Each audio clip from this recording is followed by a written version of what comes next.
Close your eyes and imagine greeting someone requires a 10-minute ceremony. Not a handshake, not a wave, not even a simple bow, but an elaborate performance where using the wrong adjective could end your career, your social standing, or, in extreme cases, your life. Welcome to the exhausting world of medieval royal protocol, where saying hello was never just saying hello.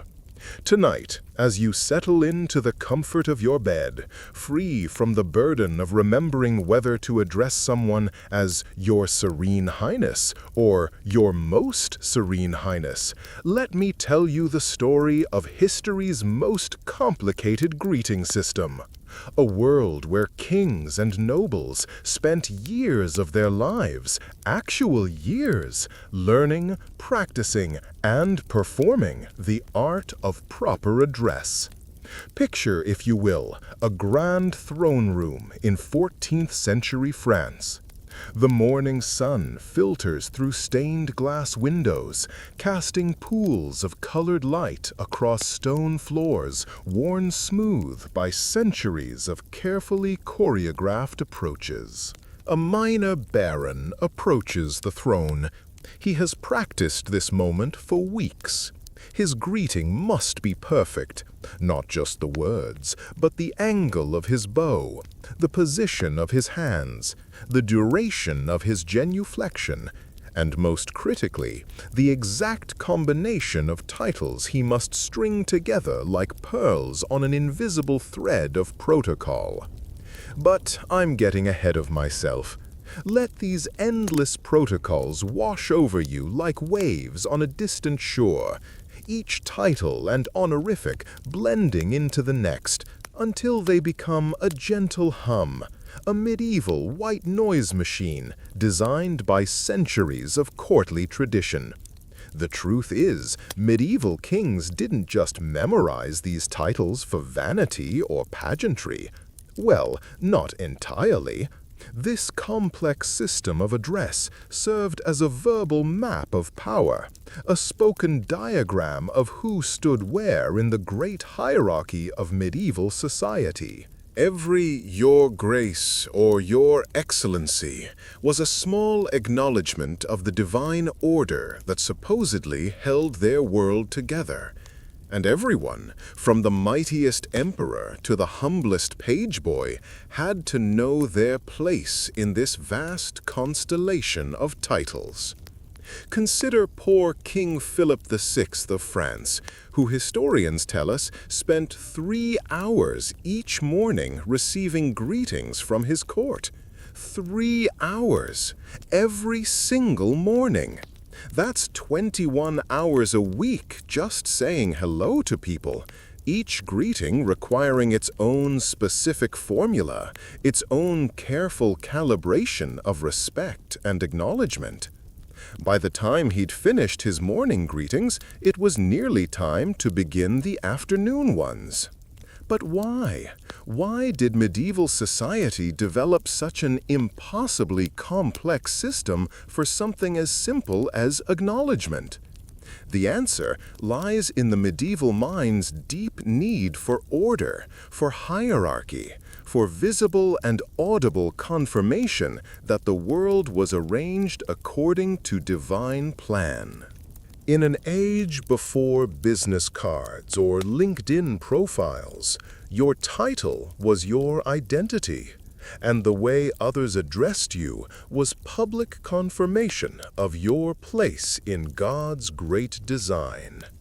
Let your breathing slow as we journey through this labyrinth of language, where a duke was not just a duke, but might be, depending on the context, Your Grace, Your Excellency, Most High and Mighty Prince, Most Noble Duke, or simply My Lord Duke.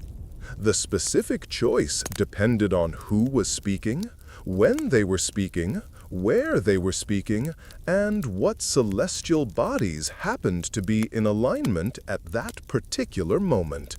I jest about the celestial bodies. Mostly. The origins of this complexity stretch back to the fall of Rome, when barbarian chiefs and Roman senators had to find ways to acknowledge each other's authority without admitting equality. Each culture brought its own traditions of address, its own hierarchies of respect, and like sediment in a slow river, these layers built up over centuries into a system so complex that even those who lived within it sometimes couldn't navigate it successfully. In the Byzantine Empire, the situation was even more elaborate. The emperor alone could be addressed in over 40 different ways, each appropriate to specific circumstances. There was the simple basileus for everyday use, if you can call any interaction with an emperor everyday.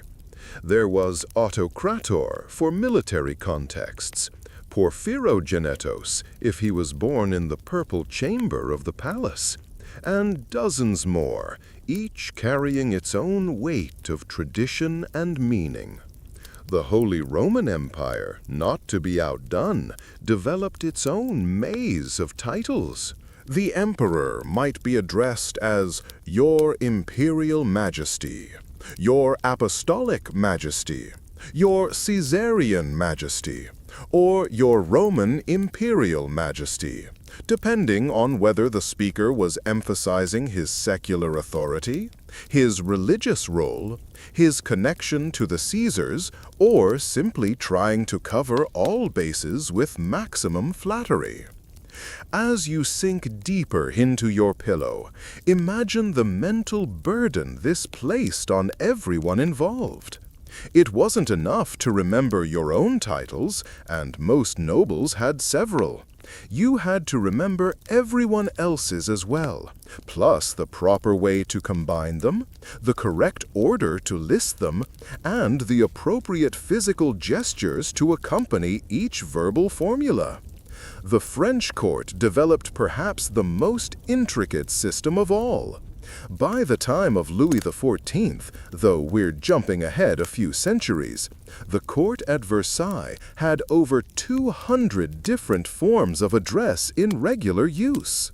But the seeds of this complexity were planted much earlier, in the medieval period, when every duke and count and baron began adding qualifiers to distinguish themselves from their peers. You see, it wasn't enough to be a duke. You had to be a most high and mighty duke, or a most illustrious duke, or a most excellent duke. And heaven help you if you addressed the most illustrious Duke of Burgundy as merely illustrious, or worse still, simply as Duke. The offense could result in anything from social snubbing to a challenge to duel, depending on the Duke's temperament and how well his breakfast had agreed with him that morning.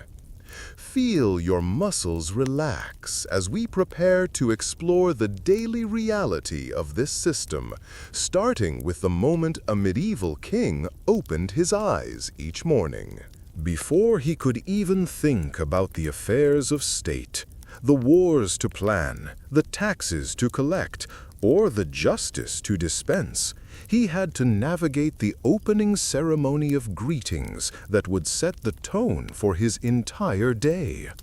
The first person to greet the king was usually his chief chamberlain, and even this most intimate of servants had to use the proper form of address. But what was proper? That depended on a dizzyingly complex set of variables that we'll explore in drowsy detail, each rule and exception designed to lull you into a peaceful slumber, where no one cares whether you're a serene highness or merely a highness, where sleep is the great equalizer that medieval protocol could never quite achieve. Let the words flow over you now, a river of titles and honorifics, as we descend into the peculiar world of medieval morning greetings, where every good morning was a carefully scripted performance in the never-ending theater of royal protocol. Dawn in the Palace of Protocols. The castle bells have not yet rung for matins, but already the chief chamberlain stands outside the king's bedchamber, mentally rehearsing the 17 different morning greetings he has memorized over his 40 years of service. Today is Thursday, which means he must use greeting number 12. Unless, of course, it's a feast day, in which case greeting number 4 applies. But wait, is it the feast of a major saint or a minor saint? Major saints require the insertion of most Christian before majesty, while minor saints call for most devout. The distinction matters. Last Thursday, he confused Saint Bartholomew, major, with Saint Bartholomew of Farn, minor, and the king's cold stare haunted him for the rest of the day. As you breathe slowly and deeply, imagine the chamberlain's careful hand upon the door. 3 knocks, never 2, never 4. The spacing between knocks must be exactly 2 heartbeats. His heartbeats, not the king's. For the king's heart beats to a divine rhythm mere mortals cannot measure. Inside, the king stirs beneath covers of miniver and silk, already dreading the verbal obstacle course his day must begin with. "Enter," the king murmurs, and even this simple word carries the weight of protocol. Had he said, "Come," the chamberlain would know his sovereign's mood was informal. "Approach" would signal formality. But enter means the middle path must be walked, neither too familiar nor too distant. May the grace of Almighty God shine upon your most serene and Christian majesty this blessed Thursday morning. May your royal person be refreshed by peaceful slumber, and may your most noble and puissant reign continue for 1,000 years.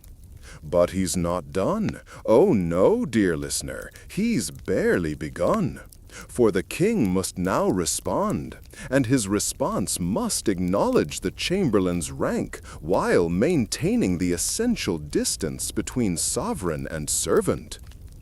"We thank you, most faithful and well-beloved chamberlain of our sacred chamber, Lord of Montmorency, keeper of our royal peace."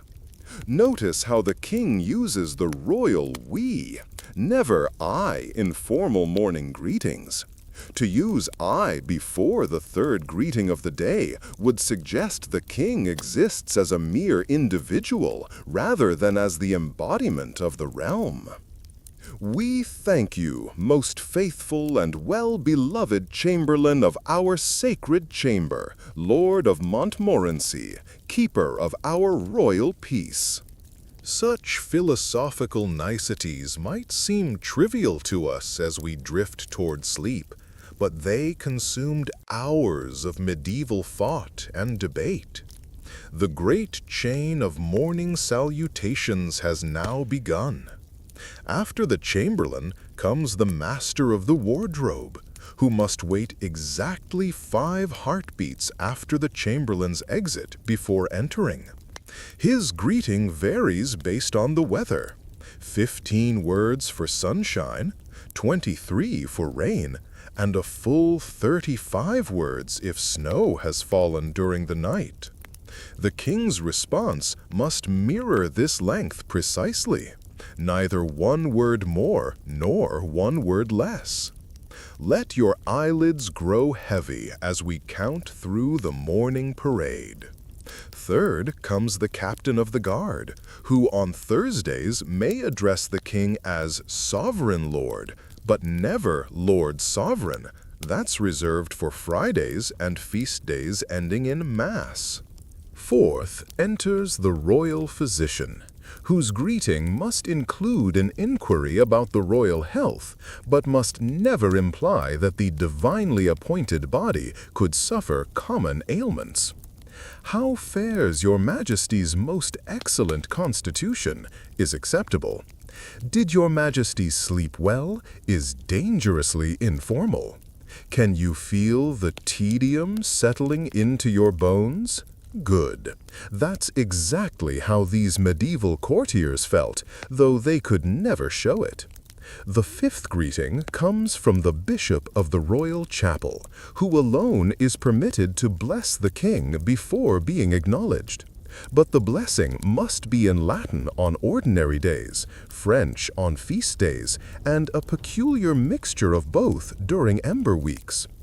The sixth, seventh, and eighth greeters enter together, the keeper of the privy purse, the master of the horse, and the royal cupbearer.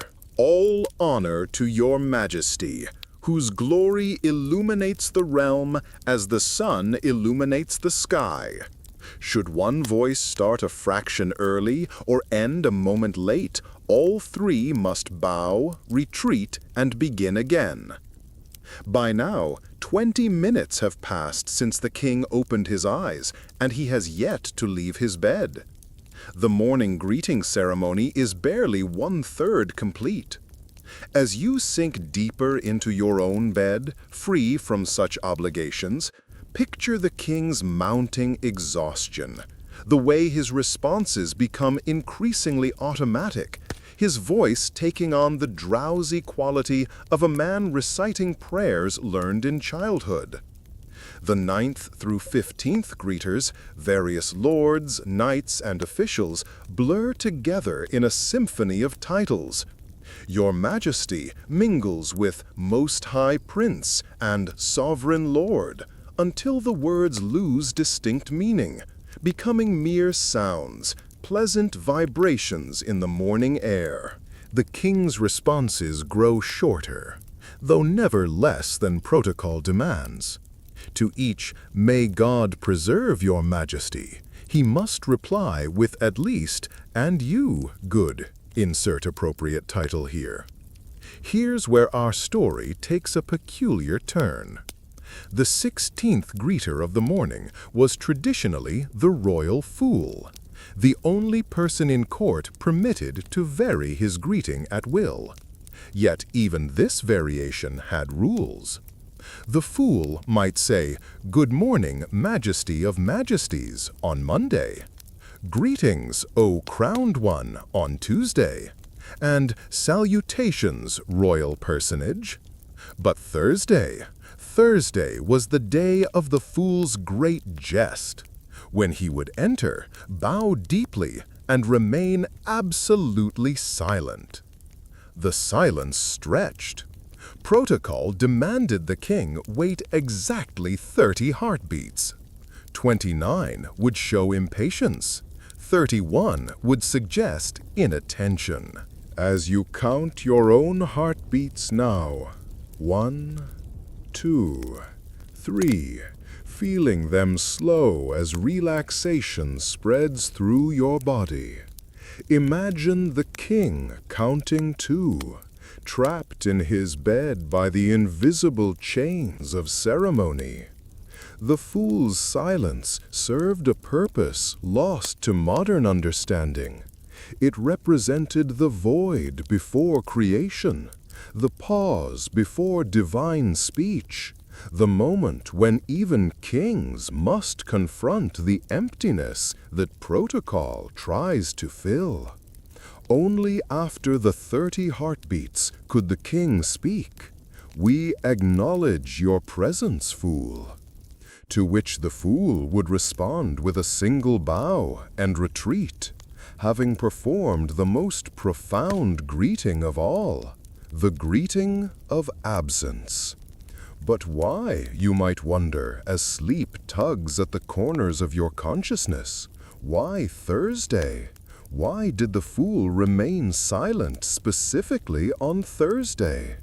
The answer lies buried in medieval numerology. in the belief that Thursday, being the 5th day of the medieval week, which began on Sunday, represented the 5 wounds of Christ. The fool's silence honored these wounds by refusing to add the wound of speech to an already suffering world. The 17th and final greeter of the formal morning ceremony was always the same, the master of the king's music. He entered carrying a small psaltery, bowing once for the kingdom, twice for the king, and thrice for the Holy Trinity. His greeting came not in words, but in notes, a specific melody played in a particular mode. Lydian mode on ordinary days, Mixolydian on feast days, and Dorian during times of war. As the last note faded into the stone walls of the bedchamber, the king could finally rise. But even this simple act required protocol. He must first swing his right leg from bed, the left was considered unlucky before noon, plant both feet firmly on the floor while still seated, and only then stand while saying, "By God's grace, we rise to serve."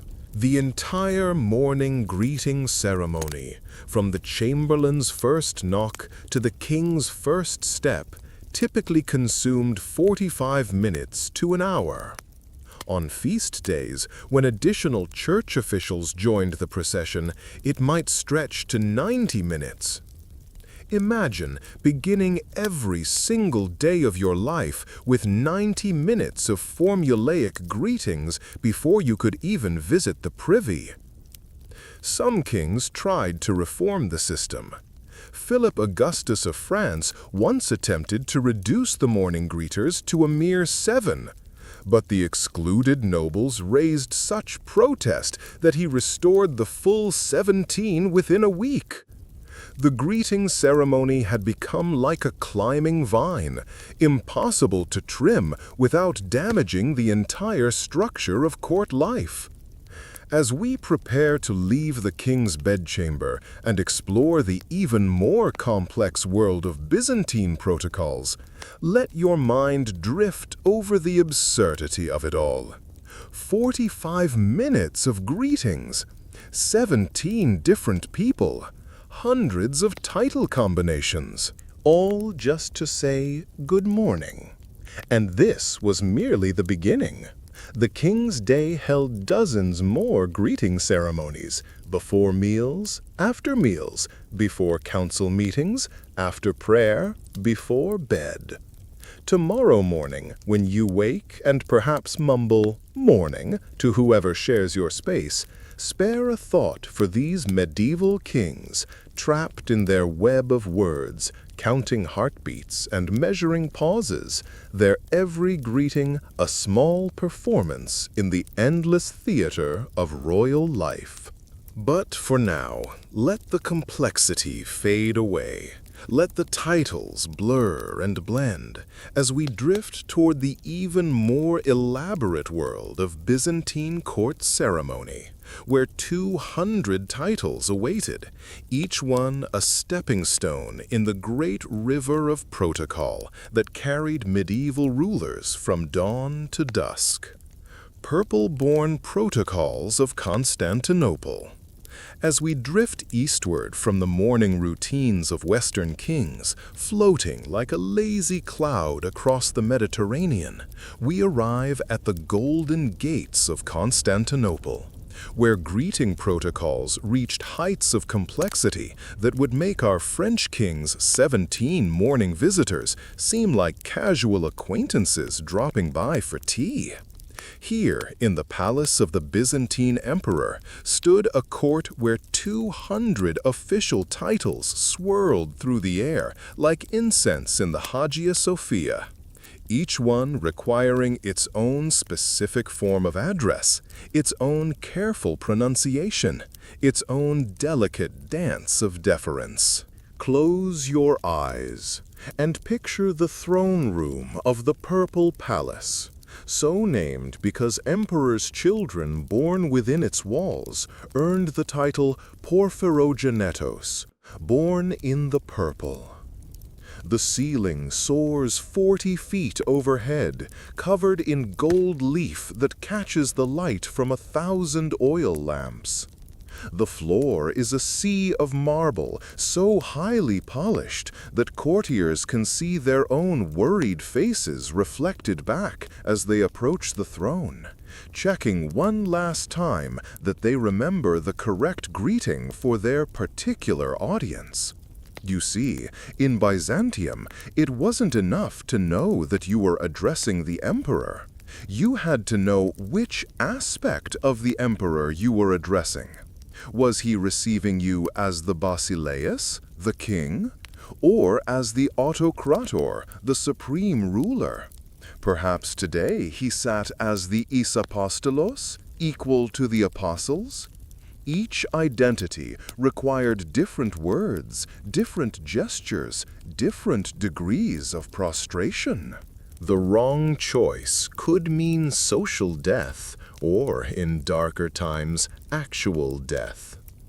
Let your breathing slow as we examine the Book of Ceremonies, that 1,000-page monument to Byzantine protocol compiled by Emperor Constantine VII Porphyrogenitus himself.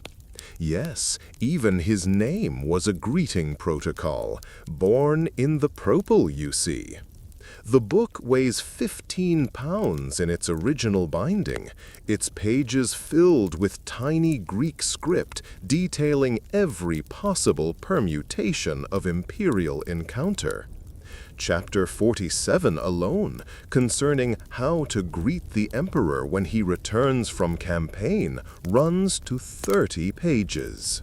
When the most glorious and purple-born emperor, beloved of Christ, returns victorious from campaign against the enemies of the Roman people, the text begins, already exhausting us with its elaborate construction. The first to greet him shall be the eparch of the city, who shall say, and here follows a greeting of 123 words, which will spare you, dear listener, as your eyelids grow heavy. Just know that it included references to Moses, David, Constantine the Great, and at least 3 different ways of saying victorious. But the true complexity began not with the emperor, but with everyone else. The Byzantine court recognized 47 different ranks of nobility, each subdivided into multiple grades. A protospathiarios of the first grade required different address than a protospathiarios of the second grade. The difference? The first might be called most illustrious, while the second merely illustrious. Such tiny distinctions, yet men spent decades climbing from one to the other. Breathe deeply and imagine the court official whose sole job was to announce arrivals. The logothet of the course, literally the one who speaks the running order, stood for 6 hours each day beside the throne, his voice growing hoarse as he called out the exact titles of each approaching courtier. He had assistants, of course. 3 under-logothets who whispered corrections when his memory faltered, and a boy whose only task was to hold a cup of honeyed wine to soothe the logothet's throat between announcements.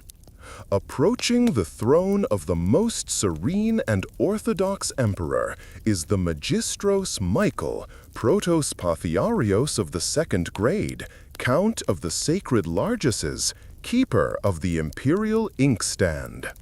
Notice how even the inkstand gets a mention. In Byzantium, every object touching imperial service became sacred, requiring its own acknowledgement. The imperial inkstand, the imperial footstool, the imperial fly whisk, all featured in various greeting formulas. As you sink into your pillow, free from the need to remember whether you're addressing the keeper of the imperial napkin or the guardian of the sacred tablecloth, appreciate the cognitive burden these courtiers carried. The Sebastos presents a perfect example of Byzantine complexity. This title, meaning venerable, started as a Greek translation of the Latin Augustus. Simple enough. But then came the Proto-Sebastos, first venerable, the Pan-Hyper-Sebastos, almost venerable, and the Sebasto-Hypertatos, most venerable of the venerable. Each required different greeting formulas. Call a Pan-Hyper-Sebastos merely Sebastos, and you'd effectively demoted him 3 ranks in a single word. Let me tell you about poor Nikephoros Bryennios, a historical figure whose greeting confusion became legendary. Appointed as Caesar, a title just below emperor, he had to relearn every greeting he'd known.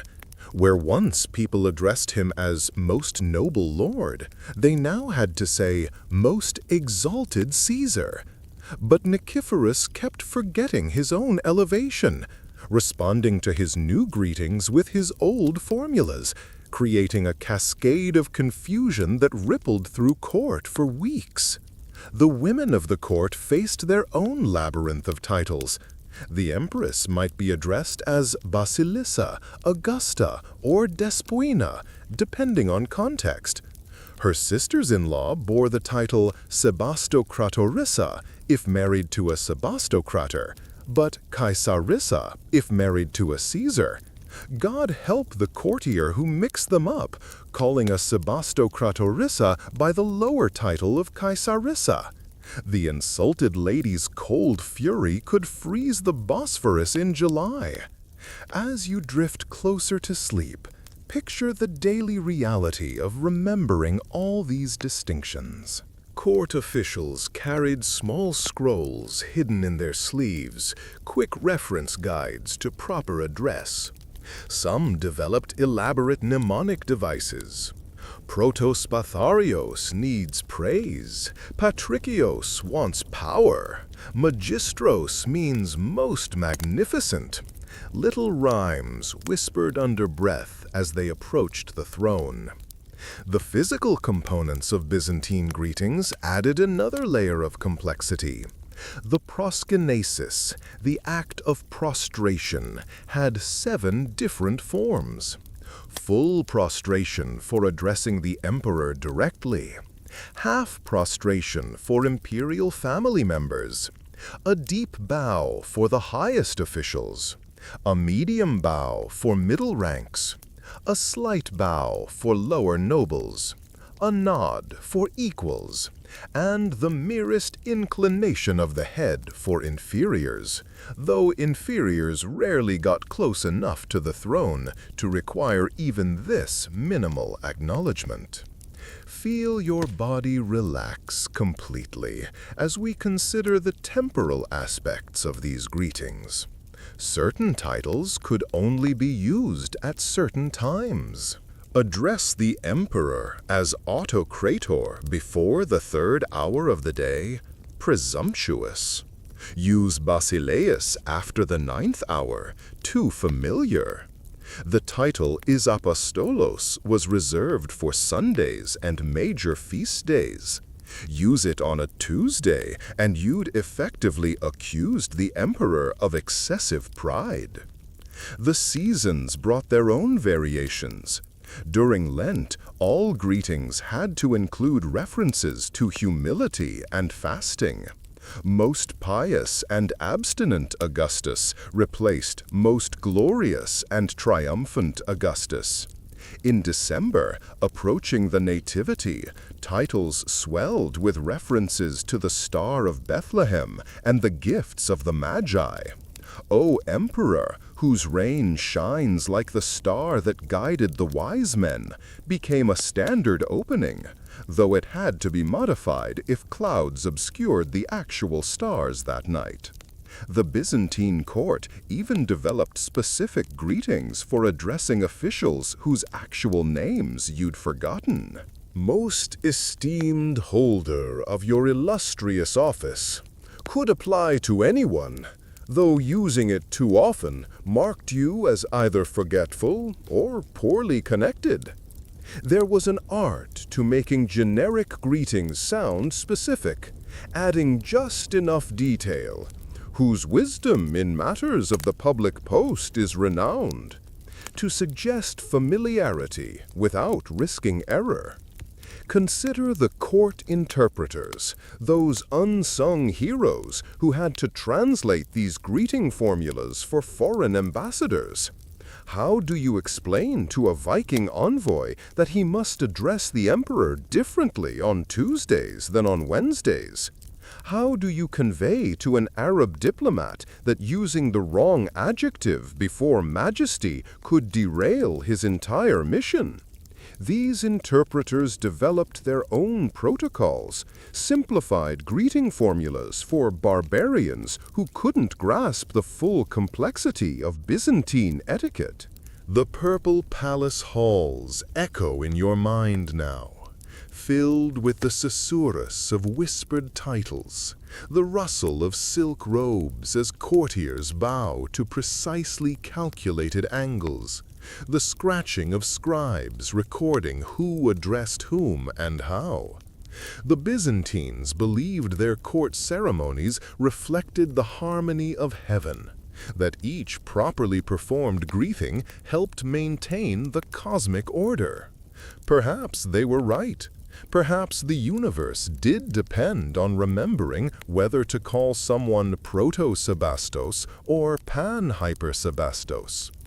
As we prepare to leave Constantinople's golden complexity and return westward to explore the hierarchies of European nobility, let these Byzantine titles wash over you like waves on the Sea of Marmara. Sebastos, Proto-Sebastos, Pan-Hyper-Sebastos, each one a small pebble in the vast mosaic of medieval protocol. Tomorrow's courtiers would face tomorrow's confusions, but tonight, in this moment between waking and sleep, we can appreciate the beautiful absurdity of a civilization that created 200 ways to say hello, and believed each one essential to the survival of the empire. When your greatness wasn't great enough.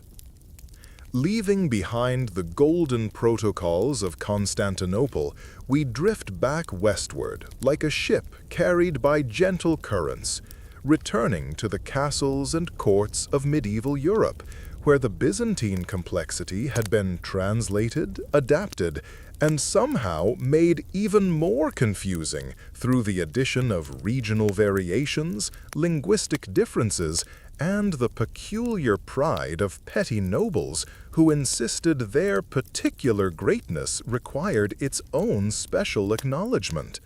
Here, in the feudal heartlands, 47 distinct levels of nobility created a vertical maze of greetings that would exhaust even the most patient soul. Rest your head comfortably on your pillow as we begin at the top of this towering hierarchy, where kings and emperors floated in their celestial sphere of majesty. But even among kings, equality was an illusion. The King of France insisted he outranked the King of England, who insisted he outranked the King of Scotland, who insisted that at least he outranked the King of Norway, who wasn't entirely sure Norway was technically a kingdom at all. Each believed their particular crown carried more divine weight and thus required more elaborate address.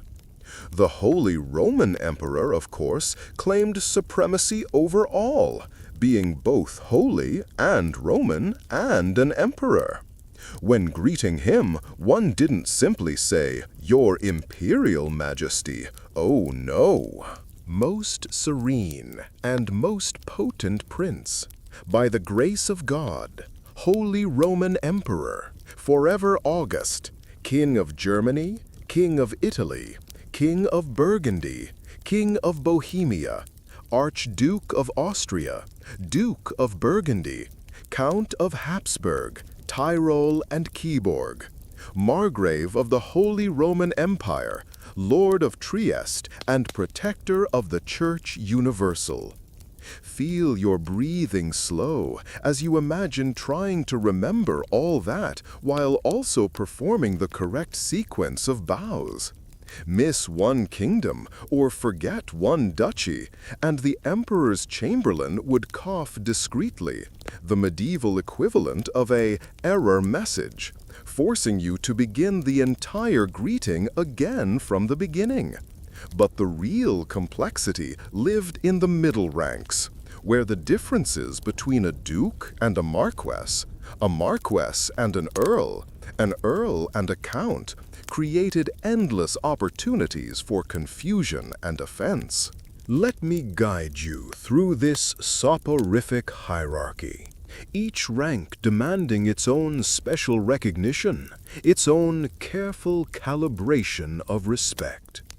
A duke, from the Latin dux, meaning leader, stood just below princes in the great chain of nobility. When greeting a duke, one said, "Your Grace," but the inflection mattered. Too casual, and you implied the duke was merely graceful rather than possessing divine grace. Too reverent, and you suggested he thought himself a prince. The Duke of Burgundy preferred Most High and Mighty Prince, which technically exceeded his station, but which no one dared challenge, given his wealth and military power. Next came the Marquis, guardian of the marches, the borderlands. Here the confusion multiplied like rabbits in spring. In France, you addressed a Marquess as Monseigneur. In England, the same ranked Marquess required Most Honorable Lord. In den Weststaaten erwartete ein Markgraf expected Illustrious Highness, weil in Italien ein Marchese würde nichts weniger empfangen als Most Excellent Lord. Imagine traveling across Europe, trying zu erinnern, welcher Frontiernobel welche Grüße erwartete.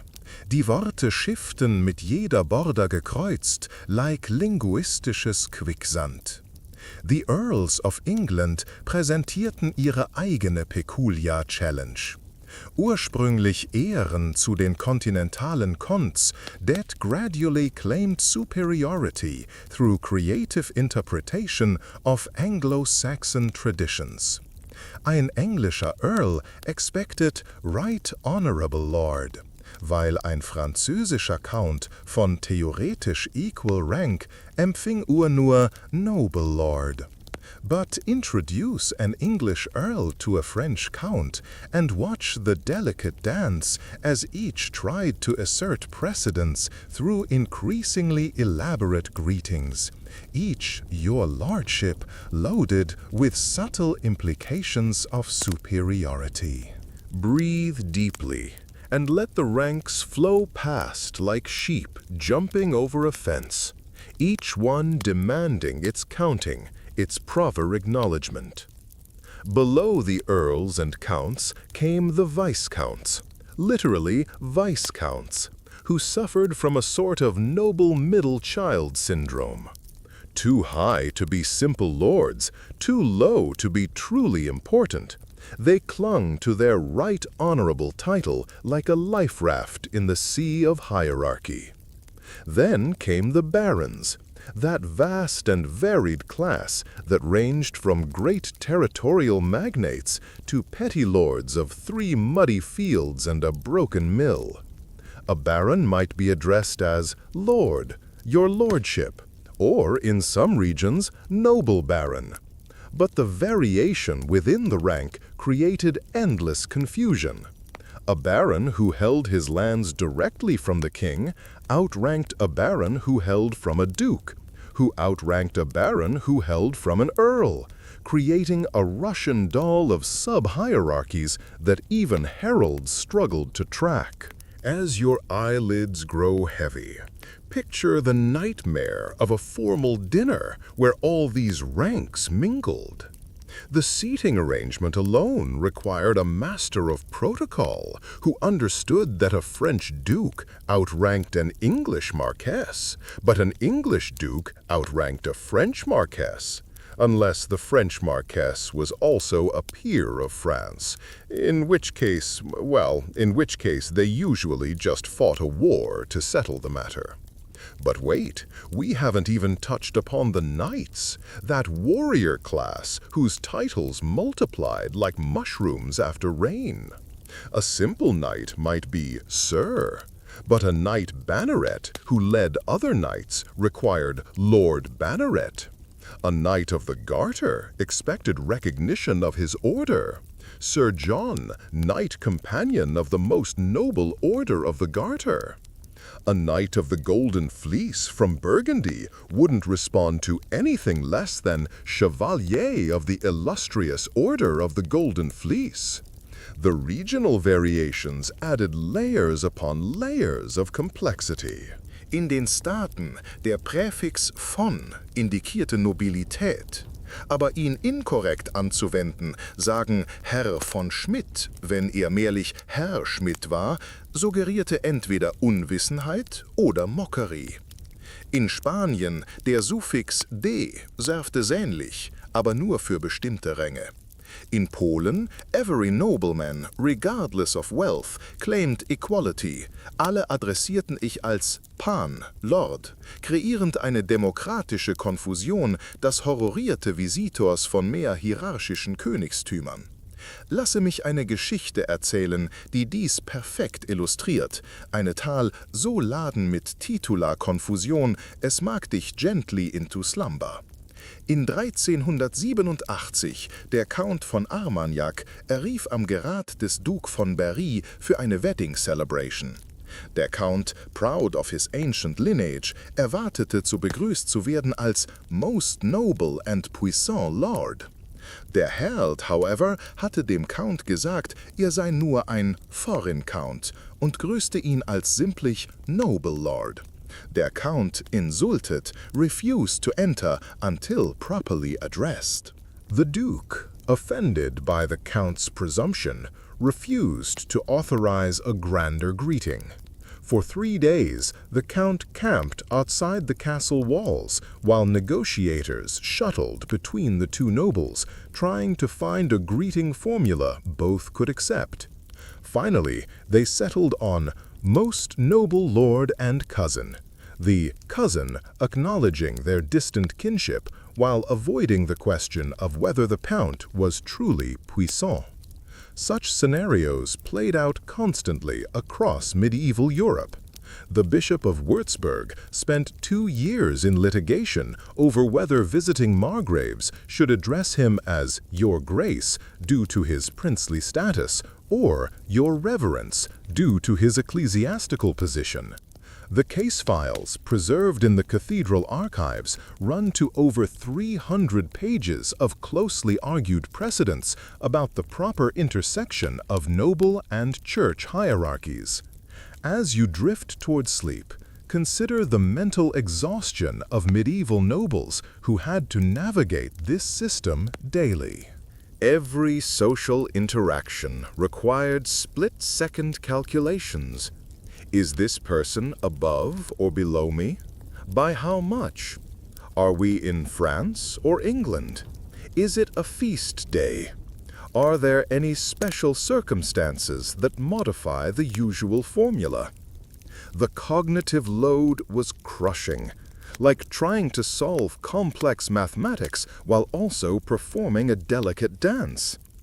Some nobles employed special servants whose only job was remembering titles and precedents. These masters of introduction would whisper in their lord's ear, "That's the Viscount of Béziers. Address him as noble lord, but mention his victories against the Cathars." Others carried small books, books of dignity, that listed every known title and its proper address. The Duchess of Brittany's copy, preserved in the Bibliothèque Nationale, shows margins filled with corrections and additions as new titles were created or modified. The most poignant aspect of this hierarchy was how it trapped everyone, high and low, in its web. A duke couldn't casually chat with a baron without carefully maintaining the verbal barriers that preserved their inequality. A count couldn't express genuine friendship with a viscount without undermining the very system that gave his own title meaning. Every greeting reinforced the cage of hierarchy, bars made of words rather than iron. Listen to the echo of all those titles fading now: Duke, Marquess, Earl, Count, Viscount, Baron, Knight. Each one a note in the symphony of European nobility, a symphony that played the same hierarchical melody with endless variations. Tomorrow, we'll explore how this secular hierarchy collided with the sacred, how bishops claimed precedence over dukes and abbots argued with earls. But tonight, let these earthly titles dissolve into the democratic darkness of sleep, where all ranks fade into the simple equality of shared humanity, where the only title that matters is dreamer, and everyone, from emperor to peasant, bears it equally. Holy greetings and divine addresses. As the secular hierarchies of dukes and earls fade into the soft darkness of approaching sleep, we find ourselves at the great crossroads where earthly nobility met heavenly authority, where the protocols of palace confronted the precedents of prayer.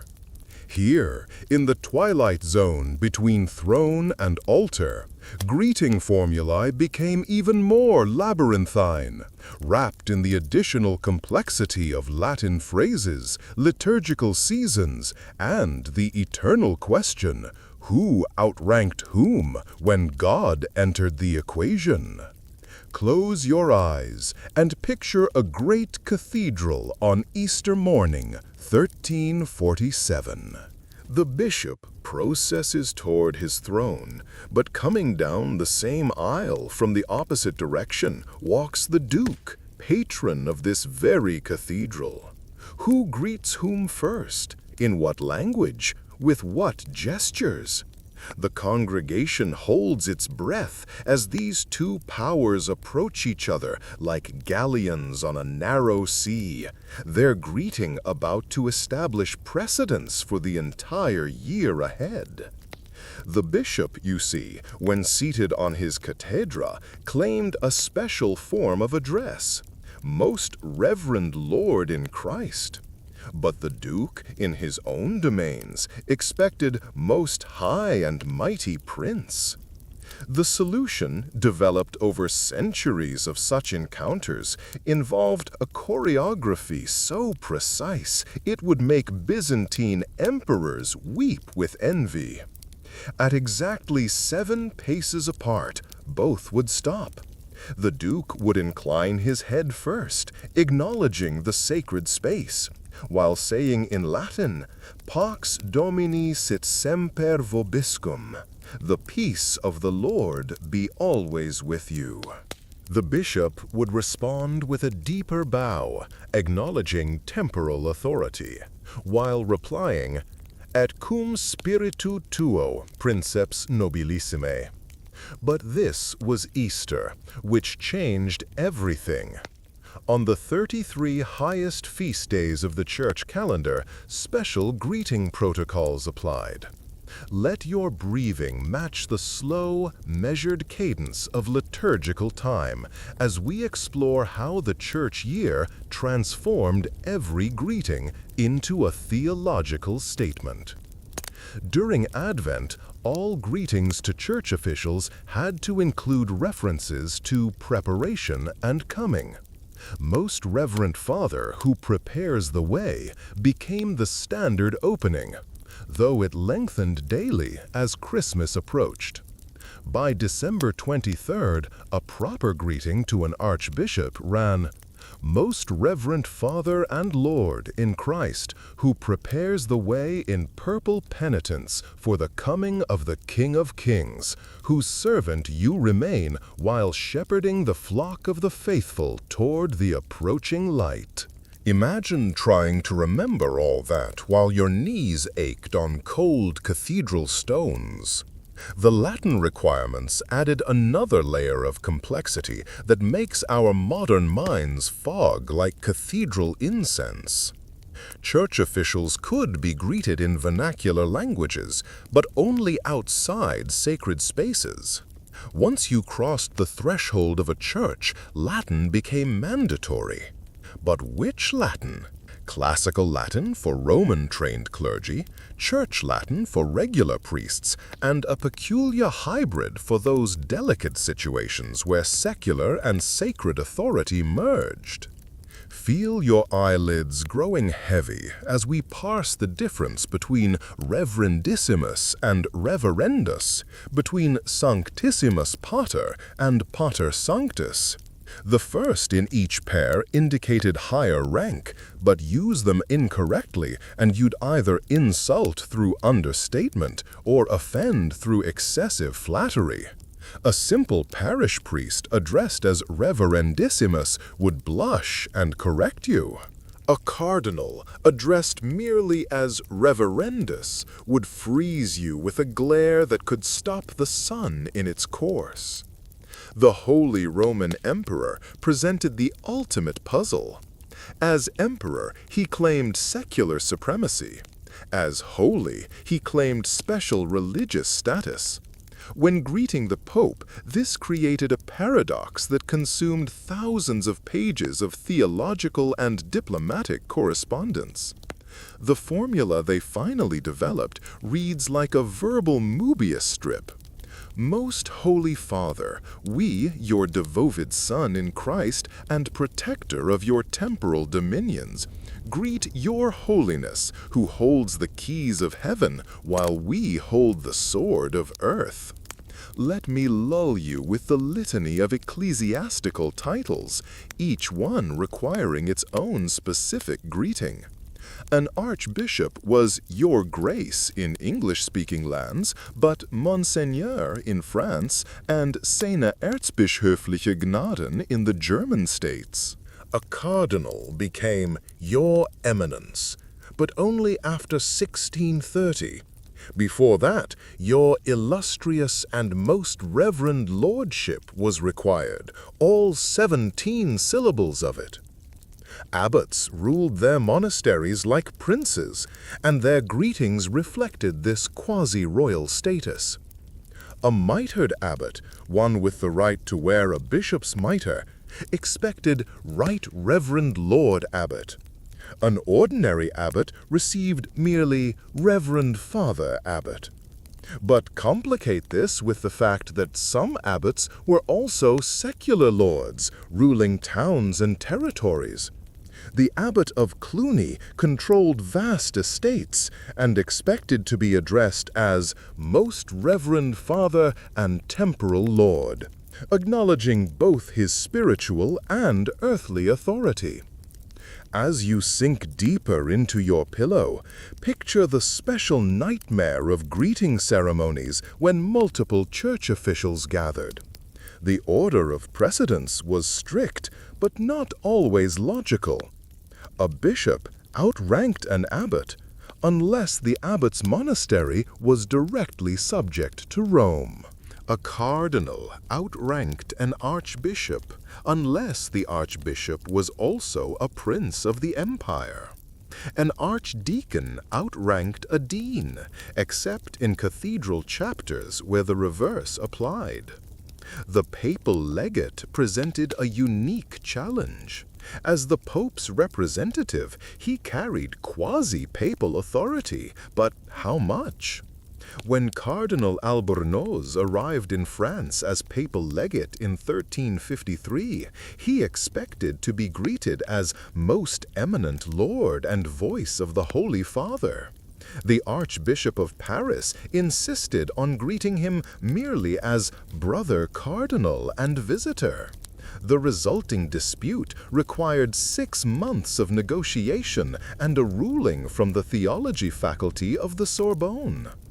Listen to the soft murmur of Latin phrases floating through your drowsy mind. Dominus vobiscum, benedice, pax tecum. Each one a key that unlocked different doors of protocol. Monks greeting each other used benedice, bless, to which the response was Dominus, the Lord.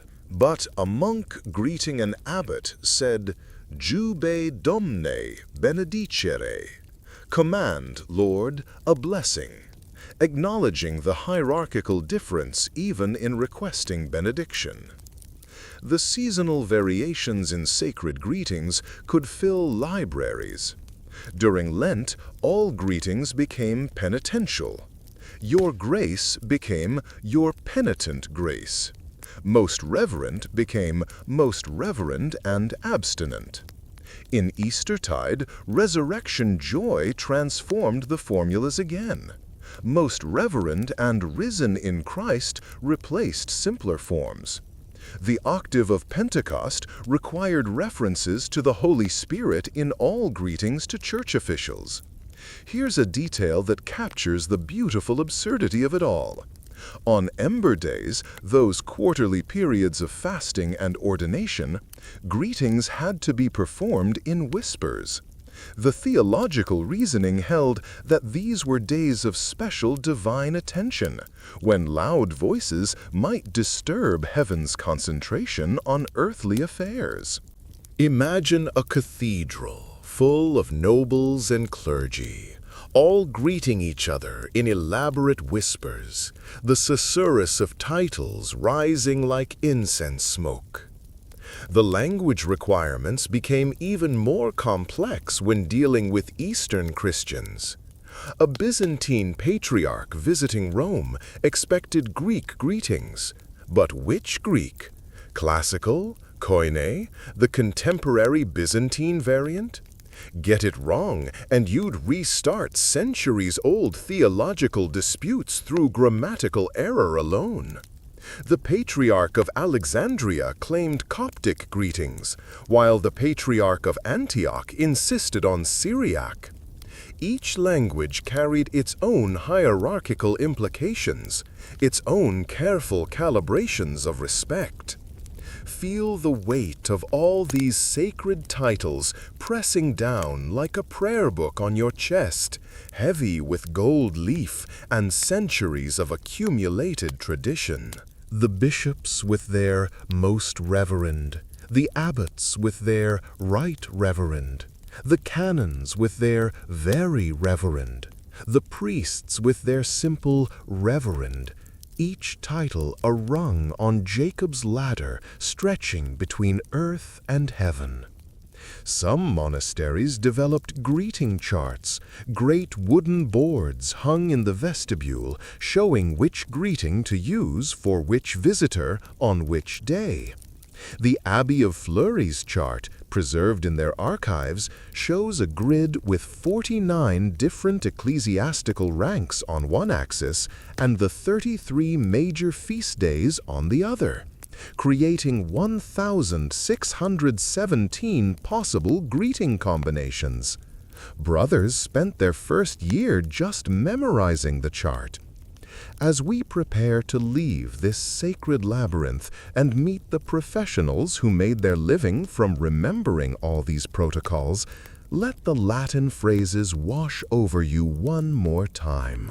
Dominus vobiscum, et cum spiritu tuo, benedicamus Domino, Deo gratias.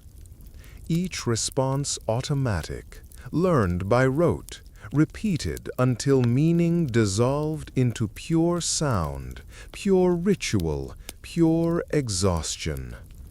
Tomorrow, or rather in our next moment of wakeful attention, we'll meet the masters of ceremony, those professional rememberers who saved everyone else from the impossible burden of perfect recall. But tonight, let these sacred greetings fade into the peaceful silence of sleep, where no titles matter, where Latin and vernacular merge into the wordless language of dreams, where the only required response is the gentle rhythm of your breath. Professional rememberers of proper address. As the sacred Latin phrases fade into the soft murmur of your steadying breath, we turn our drowsy attention to those unsung heroes of medieval protocol, the professional greeting masters, the human databases who dedicated their entire lives to remembering what everyone else forgot. These were the masters of ceremonies, the heralds, the chamberlains of protocols, and countless other titled and untitled servants whose minds held the vast libraries of proper address that kept medieval society from collapsing into a chaos of unintended insults. Picture, if you will, young Thomas of Warwick, age 7, arriving at Windsor Castle in 1382 to begin his training as a ceremonial page. His parents, minor nobility with ambitions, had secured this position through careful cultivation of court connections. Thomas would spend the next 20 years, learning nothing but the proper ways to announce, introduce, and address every conceivable combination of rank, nationality, and circumstance.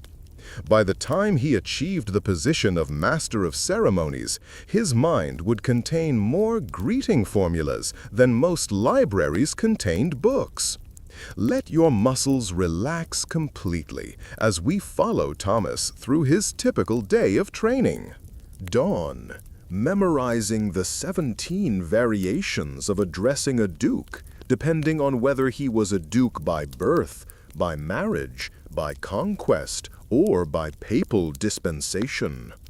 Morning, practicing the exact angle of bow required when announcing a margrave to a count versus a count to a margrave, a difference of precisely 15 degrees that took months to master. Afternoon, learning the linguistic shifts required when the same person held both secular and ecclesiastical titles. Evening, rehearsing the nightmare scenario of introducing two nobles who claimed the same precedence. The training methods these greeting masters endured would seem like torture to our modern minds, though perhaps their repetitive nature will help ease you toward slumber. They used what they called the palace of memory technique, mentally walking through imaginary castles where each room contained different categories of titles. The throne room held royal addresses. The chapel stored ecclesiastical greetings. The great hall housed noble rankings. The garden pavilion contained foreign dignities. In each mental room, the apprentice master would place vivid images linking names to titles. The Duke of Burgundy might be visualized as a great burgundy-colored boar playing on his badge, sitting on a throne made of wine barrels, making him impossible to forget. The Archbishop of Reims became a giant gem. Reims rhymes with gems, wearing a bishop's mitre. These mental pictures, reviewed nightly before sleep, gradually built into vast internal libraries of protocol. Breathe slowly and deeply as we consider the physical demands placed on these masters. A chief herald at a major court might stand for 8 hours during a grand reception, announcing each arrival without rest, without error, without even a glass of water to soothe his increasingly hoarse throat. The famous Herald Mountjoy collapsed during the wedding of Edward IV, having announced 347 consecutive deaths without mistake before his voice finally gave out on the 348th. He was carried from the hall to thunderous applause, a casualty of protocol. The Herald's College in London developed a special honey and wine mixture to protect their voices, consumed every 2 hours during long ceremonies. They practiced breathing exercises borrowed from monastery choirs, learning to project their voices from the diaphragm rather than the throat. Some developed a peculiar occupational injury, Herald's node, a callus on their vocal cords from years of formal pronunciation. But the masters of ceremonies faced challenges beyond mere memorization and vocal endurance. They had to navigate the treacherous waters of disputed titles, competing claims, and the ever-present possibility that 2 nobles with equal precedence would arrive simultaneously. Let me tell you about the infamous Door of Disputes at the French royal palace, a special entrance created specifically for situations where precedence couldn't be determined. When 2 nobles of apparently equal rank approached, the master of ceremonies would guide them to this door, which was exactly twice the width of a normal entrance. Both could enter simultaneously, maintaining the fiction that neither preceded the other. The doorframe was marked with subtle measurements, allowing the master to ensure both nobles crossed the threshold at precisely the same instant. 1 inch ahead or behind could restart feuds that had simmered for generations. Feel your eyelids growing heavier as we delve into the actual books these masters created and consulted. The Liber Protocollum of Westminster ran to 400 pages of cramped Latin describing every possible greeting scenario. Each page was subdivided into columns: the rank of the greeter, the rank of the greeted, the location, the occasion, the presence or absence of clergy, the day of the week, the liturgical season, and whether Mercury was in retrograde. Some masters insisted planetary positions affected protocol, though this was controversial. The most experienced masters developed what we might call greeting algorithms. If a visiting noble's exact rank was unknown, they could calculate the appropriate address through a series of questions. Was he a military or hereditary noble? From which kingdom? How many knights could he summon? Did he hold his lands directly from a king? Each answer narrowed the possibilities until the correct greeting emerged, like a mathematical proof. Some kingdoms employed teams of greeting specialists. The court of Castile had separate masters for domestic nobles, foreign nobles, church officials, and military orders. They worked in choreographed coordination during grand events, whispering cues to each other in a specialized shorthand. Frau du 3 Eek might mean French Duke, 3rd rank, ecclesiastical connections, instantly conveying everything the announcing herald needed to know. The children raised in this world of protocol developed almost supernatural abilities. Young pages could identify a visitor's probable rank from 100 yards away, reading subtle cues in clothing, retinue size, and bearing. They played games where one would describe an imaginary noble, Bavarian count, Elevated 3 years ago, married to a duke's daughter, veteran of 2 crusades. And the others would compete to create the proper greeting fastest. As you sink deeper into rest, imagine the weight these masters carried. A single mistake could derail negotiations, restart wars, or destroy their own careers. Guillaume de Montmorency, Master of Ceremonies to Philip VI, incorrectly introduced the Duke of Brittany as Duke of Bretagne, using the French rather than Breton form, in 1341.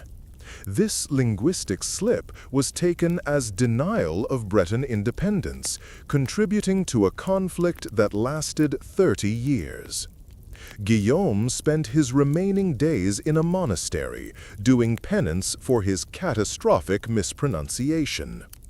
Yet these masters also developed a peculiar pride in their impossible profession. They formed guilds, sharing knowledge and protecting trade secrets.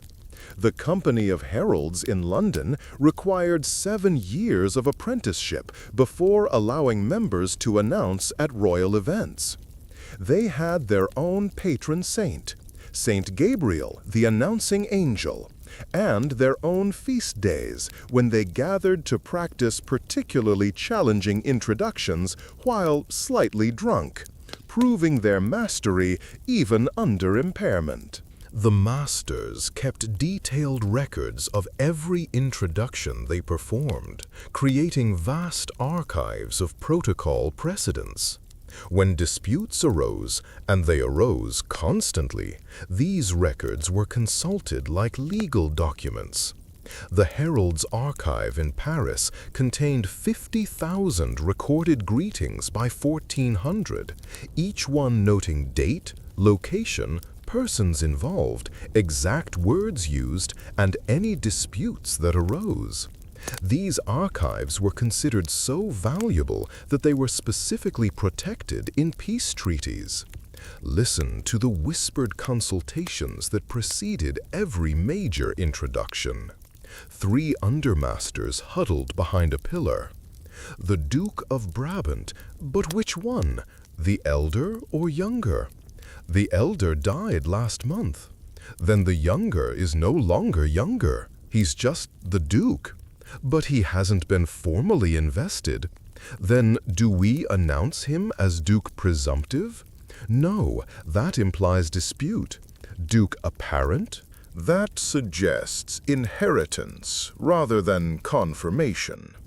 And on, these professional warriors parsing every syllable for potential catastrophe.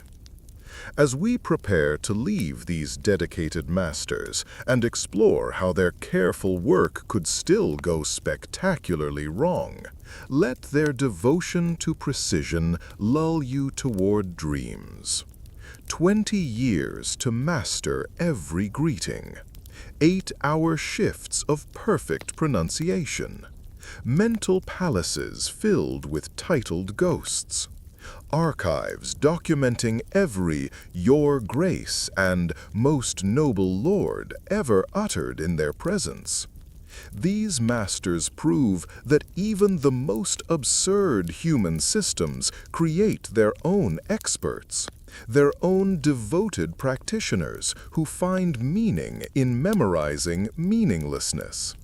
They transformed the arbitrary complexity of medieval greetings into an art form, a performance that required athleticism of memory and virtuosity of voice. Tomorrow's disasters would test their skills, but tonight, honor their impossible expertise as you drift into sleep, where no introductions are required, where silence needs no protocol, where rest comes without rank or recognition. When hello started wars. Despite the years of training, the mental palaces filled with protocols, and the careful choreography of the greeting masters, sometimes, it all went catastrophically wrong. As you settle deeper into the gentle embrace of your pillow, let me tell you tales of greetings gone awry, of misplaced titles that toppled kingdoms, of precedence disputes that led to actual bloodshed. These stories might seem too absurd to be true, but the historical record confirms that medieval nobles took their hellos as seriously as their swords. Picture London Bridge on a foggy October morning in 1661. Yes, we're cheating slightly into the early modern period, but the incident I'm about to describe was purely medieval in spirit. Two massive coaches approach from opposite ends of the bridge, each decorated with enough gold leaf to blind the Thames fishermen below. In the northern coach sits the Count de Boteville, ambassador of Spain. In the southern coach, the Count d'Estrades, ambassador of France. The bridge is narrow. Someone must reverse to let the other pass. But who? In the medieval mind, whoever reversed would be acknowledging inferior status. The Spanish coachman refused to budge, shouting that Spain took precedence over France in all matters of protocol. The French coachman bellowed back that France, as the eldest daughter of the Church, yielded to no earthly power. Behind them, more coaches accumulated like beads on a rosary of rage, each containing nobles who also couldn't reverse without losing face. Breathe slowly as we watch this diplomatic disaster unfold in peaceful, slow motion. For 4 hours, 4 entire hours, the coaches sat motionless while their occupants engaged in increasingly creative insults. The Spanish ambassador sent his secretary to inform the French ambassador that he was sitting in the presence of superior dignity. The French ambassador responded by having his musicians play martial airs, implying Spain was about to retreat in musical, if not physical, form. By noon, both ambassadors had summoned their armed retainers. By 2 o'clock, swords were drawn. By 3, the first shots were fired. The Battle of London Bridge, as historians solemnly call it, resulted in 17 dead, 40 wounded, and both coaches ultimately being destroyed in the melee. The two counts, maintaining perfect diplomatic dignity, walked past each other's wreckage without acknowledgement, each claiming victory because technically neither had reversed. But this was merely one of dozens of such greeting disasters. Let your mind drift lazily back to 1198, when Richard the Lionheart met Philip Augustus of France to negotiate a peace treaty. The entire first day was spent arguing over who should greet whom first. Richard claimed that as a returning crusader, he bore Christ's precedence. Philip countered that as host and sovereign of the meeting place, he held natural superiority. They never got past the greeting. The war continued for another 5 years. The Holy Roman Empire provides us with particularly soporific examples of greeting disputes. The Diet of Augsburg in 1530 devoted 3 full weeks, 3 weeks of grown men arguing about the proper order of greeting between the Elector of Saxony and the Elector of Brandenburg. Both were electors, theoretically equal, but Saxony claimed precedence through older creation, while Brandenburg argued for superiority through larger territory. Feel your breathing deepen as I describe their solution. They would enter simultaneously through different doors, meet in the center of the hall, and greet each other at exactly the same instant. But who would speak first? Another week of negotiation. Finally, they agreed to speak in unison, practicing for days to synchronize their most illustrious cousin and fellow elector like a choir of two. The maritime republics of Italy turned greeting disputes into an art form. Venice and Genoa, those perpetual rivals, once fought a 3-year war that began when the Doge of Venice was addressed as merely illustrious, rather than most serene by a Genoese ambassador. The Venetians demanded an apology. The Genoese refused. Fleets were launched. Trade routes were disrupted. Thousands died. All because of a missing superlative. Let me lull you with a particularly absurd example from the court of Burgundy. In 1435, the Duke of Burgundy hosted a peace conference between England and France. The seating arrangement alone took 5 days to negotiate, but the real crisis came with the greetings. The English insisted on speaking Latin, claiming it as the neutral language of diplomacy. The French demanded French, arguing they were in French-speaking territory. The Duke of Burgundy proposed a compromise. Everyone would greet in Hebrew. None of them spoke Hebrew. This led to the surreal spectacle of Europe's greatest nobles phonetically mumbling what they hoped were Hebrew greetings, guided by a nervous Jewish scholar from Dijon who later wrote that he had never been more terrified in his life. They spoke Hebrew like oxen sing madrigals, he recorded, but with such serious faces that I dared not correct them. As your eyelids grow heavier, consider the Scandinavian approach to greeting disputes. When the kings of Denmark, Norway, and Sweden met in 1397 to form the Kalmar Union, they faced an impossible precedence puzzle. Each claimed to be the senior kingdom. Their solution displays Nordic pragmatism. They would greet each other while skating on a frozen lake, moving in constant circles so that no one was ever clearly in front or behind. The greeting ceremony became an elaborate ice ballet, with heralds gliding alongside calling out synchronized titles. The Byzantine Empire, which we visited earlier, contributed its own spectacular greeting failures. When Emperor Manuel II visited Paris in 1400 seeking aid against the Turks, he expected to be greeted with full proskynesis, complete prostration. The French nobles absolutely refused, claiming they bowed fully only to God. Manuel insisted that as God's vice-regent on earth, he deserved similar recognition. The standoff lasted 6 days before agreeing on a compromise. The French would bow deeply while looking at a portrait of Jesus, technically bowing to Christ while happening to be in the emperor's presence. Perhaps the most tragic greeting dispute occurred during the Fourth Crusade.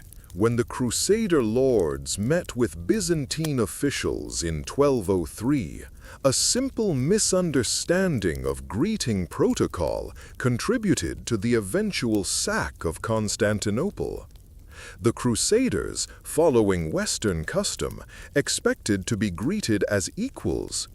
The Byzantines, following Eastern protocol, offered greetings appropriate to barbarian auxiliaries.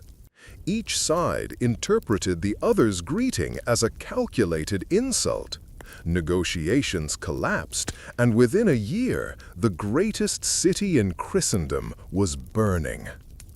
Listen now to the whispers of diplomatic correspondence, thousands of letters flying across medieval Europe, attempting to prevent or repair greeting disasters.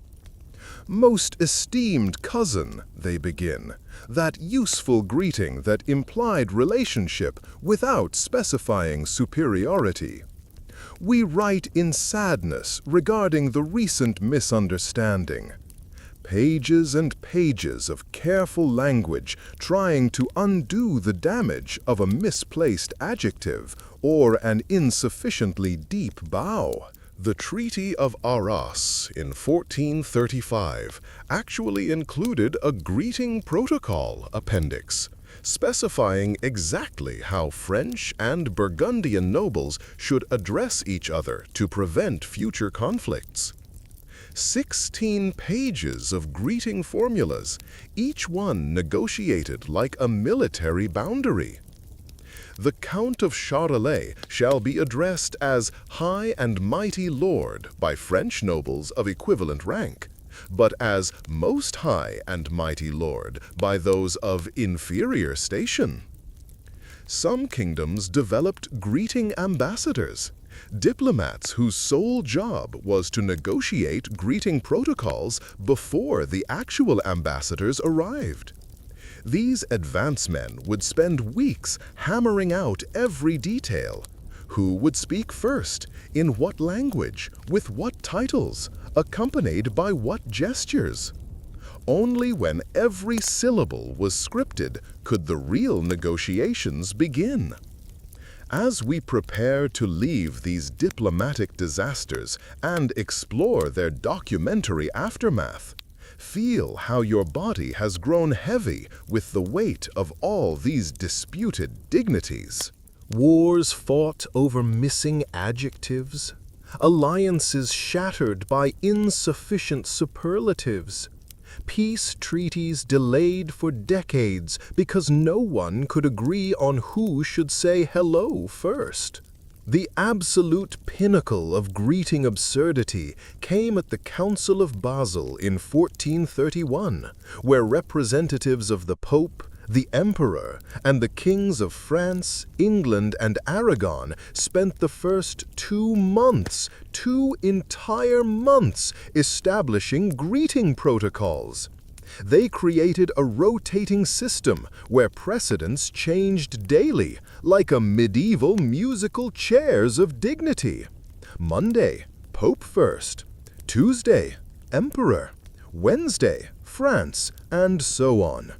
By the time they'd finished negotiating who could greet whom and when, half the delegates had died of old age or frustration.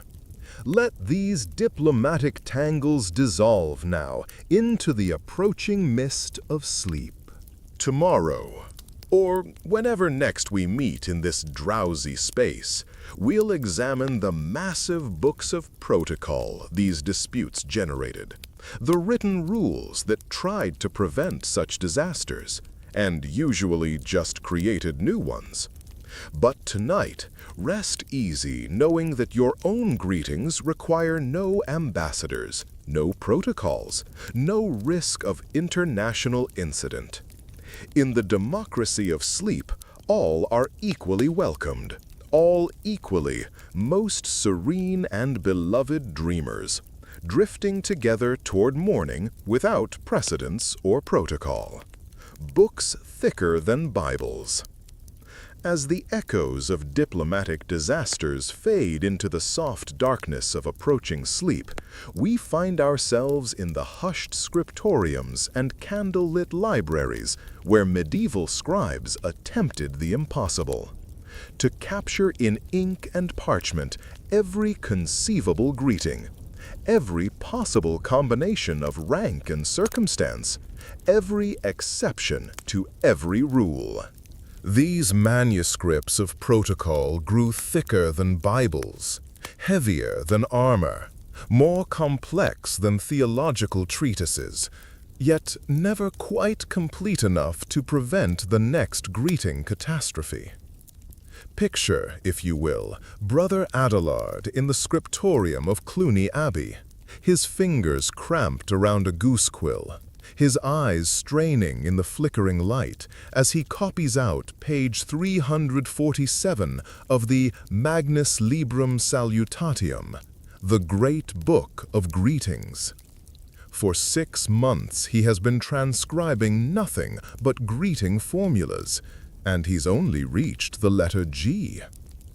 Greetings appropriate for a graph to a graphen. Greetings appropriate for a graphen to a graph. Greetings for a graph to another graph of equal standing. of superior standing, of inferior standing, of disputed standing. Let your breathing slow to match the scratch of quill on parchment as we explore these monuments to medieval obsession with proper address. The earliest surviving protocol manuscript, the Libellus de Ordine Palatii from 882, runs a mere 50 pages. By 1400, the standard protocol manual had swollen to over 500 pages. The complete protocol library of the French court required an entire room, with manuscripts shelved by category: royal greetings, noble greetings, ecclesiastical greetings, foreign greetings, exceptional circumstance greetings, and the dreaded disputed precedence protocols. These books weren't simply lists. Oh no, that would be far too straightforward for the medieval mind.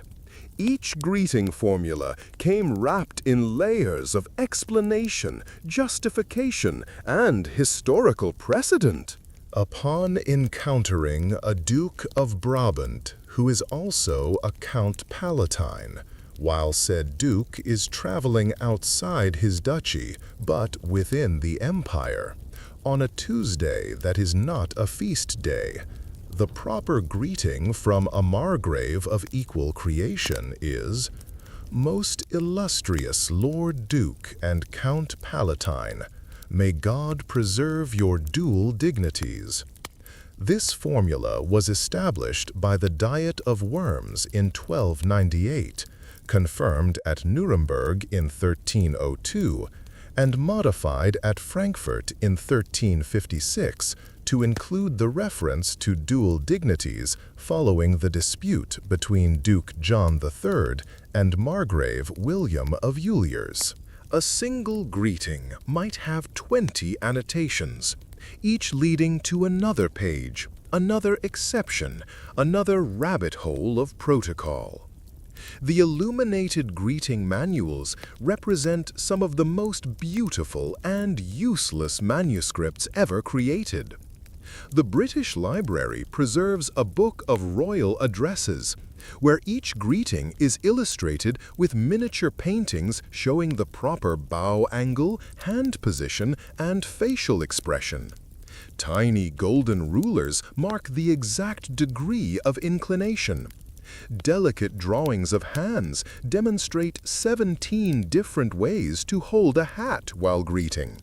The margins bloom with painted flowers, each containing Latin mnemonics for remembering which greeting belonged to which occasion.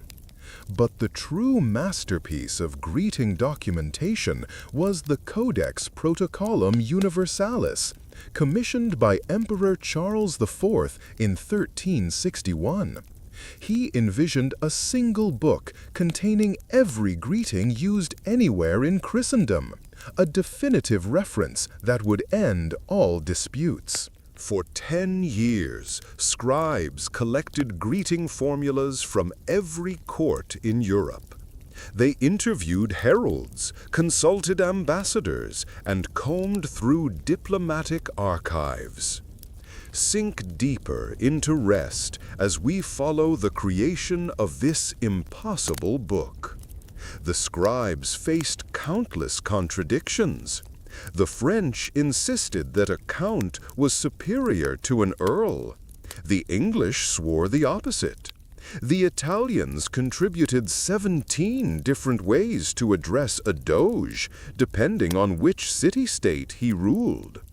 The Germans provided 43 variations for greeting an archbishop-elector, subdivided by whether he was currently serving his ecclesiastical or secular function. The project grew like a literary tumor.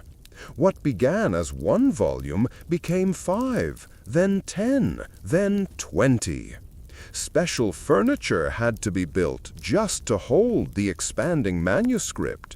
New scribes were recruited as old ones went blind or mad from the endless copying of nearly identical formulas. The budget spiraled out of control. Wars were fought with less expenditure than this greeting encyclopedia consumed. After a decade, the project collapsed under its own weight. The 23 completed volumes covered greetings only through the letter M. The emperor died before seeing N through Z.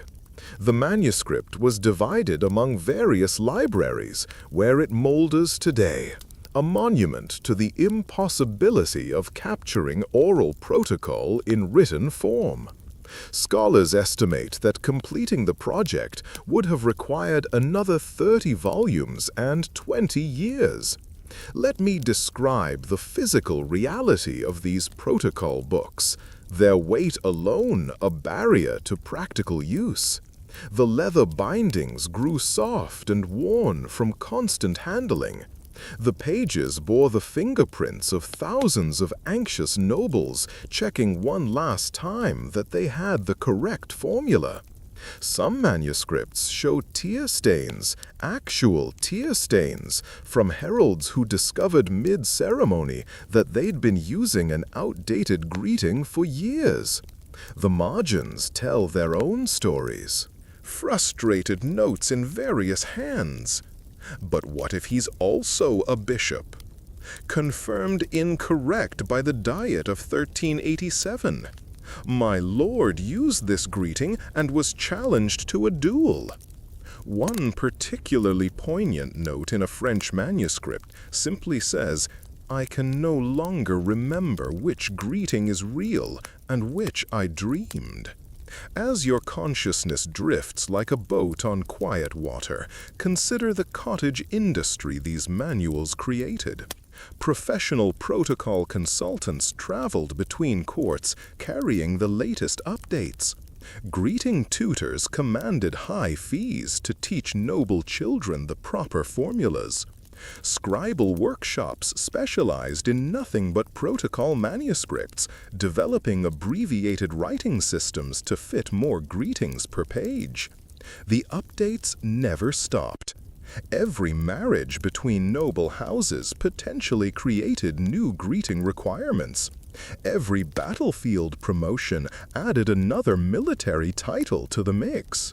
Every papal dispensation introduced new ecclesiastical complications. The scribes developed a system of removable pages, bound with ribbons rather than sewn, allowing updates to be inserted without recopying entire volumes. Some manuscripts look like architectural models, bristling with inserted pages, corrections, and amendments. The most obsessive collectors created personal protocol libraries. Duke Philip the Good of Burgundy owned 47 greeting manuscripts organized by region and purpose. He employed 3 full-time scribes just to keep them updated. His daily routine included an hour of studying new greeting formulas, testing himself with flashcards made of ivory where titles were written in gold leaf. Listen to the whisper of turning pages, thousands upon thousands of pages, each one trying to capture in fixed form what was essentially a fluid social dance. The books grew so complex that they required their own indexes, then indexes to the indexes, then guides to using the indexes. The Cathedral of Cologne preserves a guide to the Manual of Greetings, a meta-manuscript that explains how to navigate the main protocol books. Some kingdoms attempted standardization. King Alfonso X of Castile commissioned the Siete Partidas, which included a section attempting to establish uniform greetings throughout his realm. It failed spectacularly. Regional nobles clung to their traditional formulas like sacred relics. The Basque lords insisted their ancient greetings predated Latin itself. The Catalan counties maintained their own protocols in defiance of royal standardization. The manuscript survives, its neat categories overwhelmed by marginal notes documenting all the exceptions. As we prepare to explore how these written rules affected daily life, let the weight of all those manuscripts press gently on your resting mind. Tons of parchment and ink, millions of carefully copied words, decades of scribal labor, all devoted to the impossible task of making hello scientifically precise. The books themselves became objects of protocol. Who was allowed to consult them? In what order? With what ceremony? Feel how your breathing has slowed to match the steady rhythm of a scriptorium, where dozens of quills scratch out greeting after greeting, formula after formula, exception after exception. Tomorrow these books would be consulted, disputed, and inevitably found wanting. But tonight, let them rest closed on their shelves, their burgundy leather bindings soft as sleeping cats, their pages finally still, their endless greetings finally silent in the democracy of darkness, where no book of protocol can dictate how we enter our dreams. Every conversation a calculation. As those towering manuscripts of protocol fade into the shadowy recesses of library shelves, let us turn our drowsy attention to the exhausting daily reality of living within this system. Every sunrise brought not peace, but protocol. Every human interaction required calculation. Every conversation became a complex equation of rank, recognition, and risk. For the medieval king, the simple act of moving through his day meant navigating an endless maze of greetings, each one a small performance that drained a little more energy from an already burdened soul. Picture King Philip the Fair of France waking on an ordinary Tuesday in 1302. Not a feast day, not a day of particular significance, just a regular Tuesday that would require him to properly greet approximately 137 people before he could rest his head again that night. His chamberlain has already prepared the daily greeting schedule, a document that looks more like a battle plan than a social calendar. Let your muscles relax completely as we follow Philip through his greeting gauntlet. We've already seen the morning ceremony with its 17 formal greeters, but that was merely the opening act. Now comes breakfast, where 12 nobles have the right to attend. Each must be greeted according to their rank, their current favor, and their breakfast-specific titles. The Duke of Orléans, for instance, was Most Noble Duke in the throne room, but beloved cousin and companion of our table in the breakfast chamber. Use the wrong formula in the wrong room, and courtiers would whisper for weeks.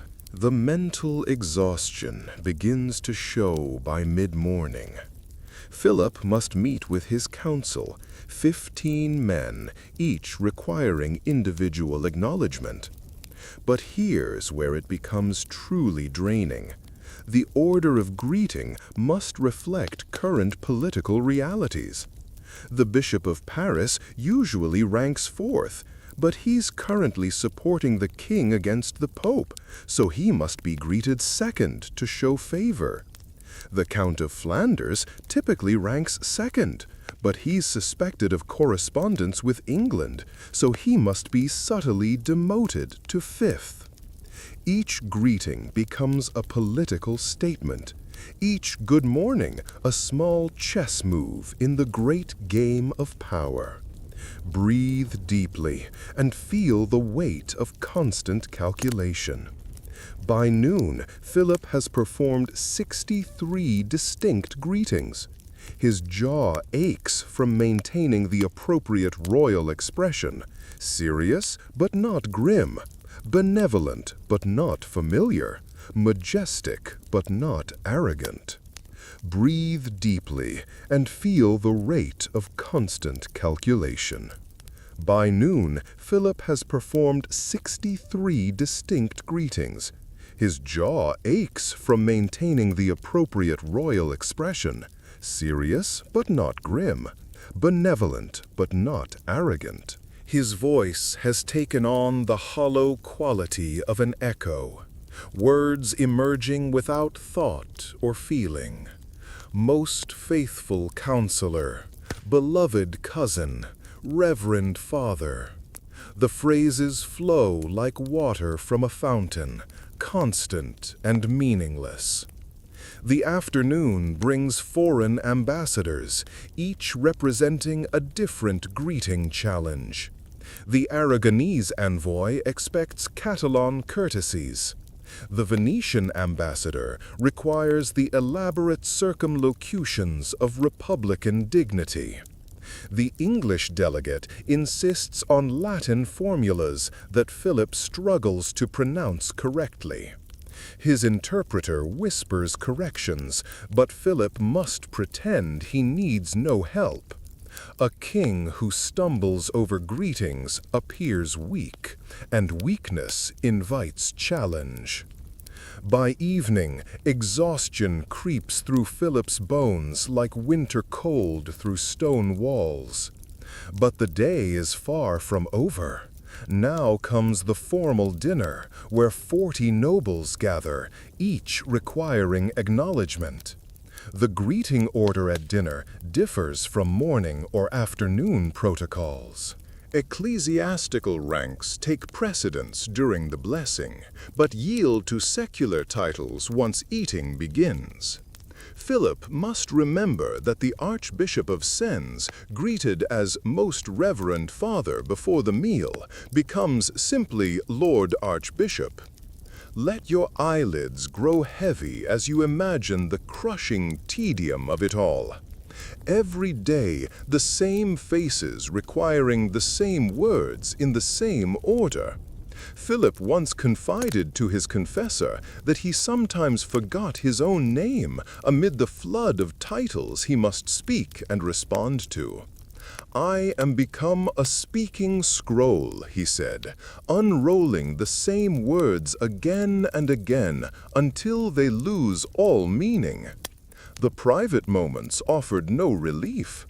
Even in his bedchamber, protocol pursued him. His wife must be greeted formally before intimacy. Most beloved queen and consort before she could become simply Joan. His children required acknowledgement of their ranks. Our most dear son and heir, for young Louis. Our beloved daughter, the Duchess, for Isabella. Imagine being unable to simply say, "Good night, my dear," to your own child without first acknowledging their place in the hierarchy.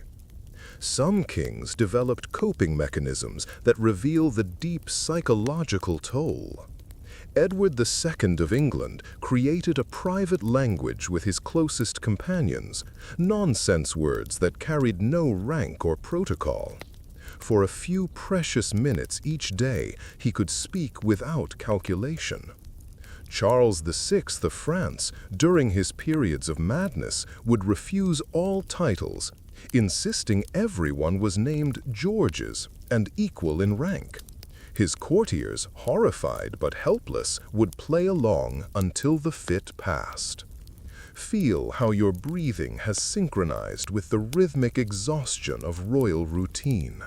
Morning greetings, afternoon greetings, evening greetings, each one blending into the next like waves on an endless shore. The master of protocol stands always at the king's elbow, whispering reminders. The Duke of Berry approaches, Your Majesty. Remember, he's most beloved uncle today because it's his name day. Even birthdays transformed simple affection into complex calculation. The seasonal variations added layers of weariness. During Advent, all greetings required penitential additions. Throughout Easter season, resurrectional joy must be verbally acknowledged. The 12 days of Christmas meant 12 different greeting protocols, each day dedicated to different ranks, receiving special acknowledgement. By Epiphany, kings could barely remember whether they were blessing the chaplains or acknowledging the chamber grooms. Private correspondence reveals the depths of greeting despair. Margaret of Anjou wrote to her sister, "I have spoken Your Grace so many times today that the words have become mere sounds, like the cooing of doves or the creaking of doors. I fear I shall die with some title on my lips, unable to remember my own thoughts for the crowd of other people's dignities in my head." The children of royalty suffered peculiarly. Young princes spent their childhoods memorizing greeting protocols instead of playing. Princess Isabella of Valois, betrothed at age 6, could recite perfect greetings in 4 languages before she could properly hold a spoon. She once fell asleep during her lessons and continued reciting titles in her sleep, her small voice droning through diplomatic formulas while she dreamed. As night approaches in our tale, picture Philip the Fair's final greeting ceremony of the day. The night guard must be acknowledged, 12 men, each addressed by name and rank. The chaplain requires a blessing greeting hybrid. The chamber servants need recognition that maintains distance while acknowledging their intimate service. By the time Philip finally lies in his bed, he has performed 137 distinct greetings, each one chipping away at his mental reserves like water wearing down stone. Listen to the king's prayers when finally alone with God, the only being who required no titles. Medieval prayer books show telling modifications, margins filled with notes reminding the king that God needed no Your Majesty, that Christ required no protocol. Some kings found such relief in prayer not for spiritual reasons, but because it was the only time they could speak without calculating precedence. The accumulated burden showed in royal portraits. Compare a king's image at coronation with one 20 years later. Beyond normal aging, see the particular exhaustion around the eyes, the mouth set in permanent formal greeting position, the shoulders bent not from the weight of crown, but from countless perfectly calibrated bows. These men aged in greeting years, 7 for every 1 normal year, worn down by the constant performance of recognition. As we prepare to conclude our journey through this labyrinth of medieval protocol, feel how your own body has grown heavy with sympathy for these burdened kings. Every conversation a calculation, every greeting a small battle, every day an exhausting march through formulaic recognition. They dreamed, these kings, of a world where they could simply nod, wave, or remain silent. They envied peasants who could greet with grunts, merchants who could acknowledge with simple good morrows. Anyone who could meet another human without first calculating 17 variables of rank and circumstance. The saddest story comes from the deathbed of Louis XI of France. As he lay dying, courtiers gathered for final greetings, each expecting proper acknowledgement, even from a dying king. Louis, beyond exhaustion, beyond caring, whispered to his confessor, "I have spent my life saying hello.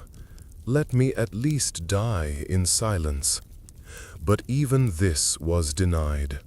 Protocol demanded he acknowledge each visitor until his voice failed entirely, and even then he was expected to nod in the proper sequence. Rest now, you who can close your eyes without calculating tomorrow's greetings.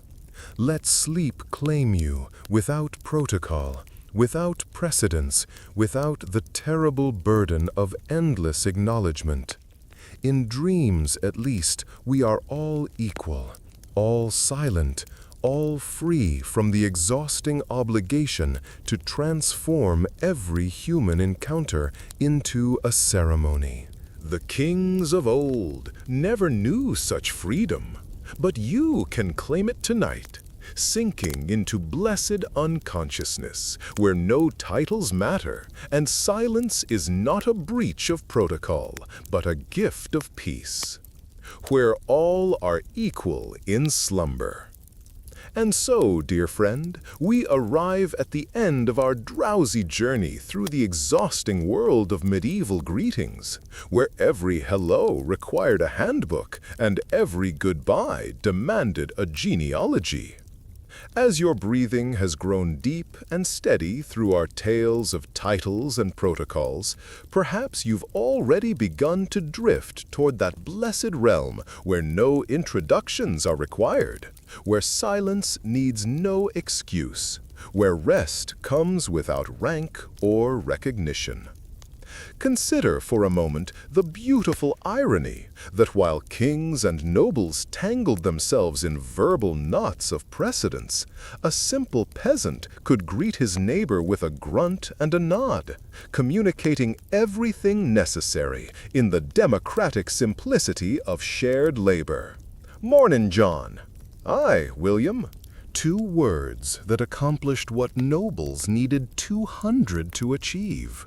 No calculation of rank, no worry about whether Tuesday's greeting differed from Wednesday's, no fear that using the wrong adjective might start a war.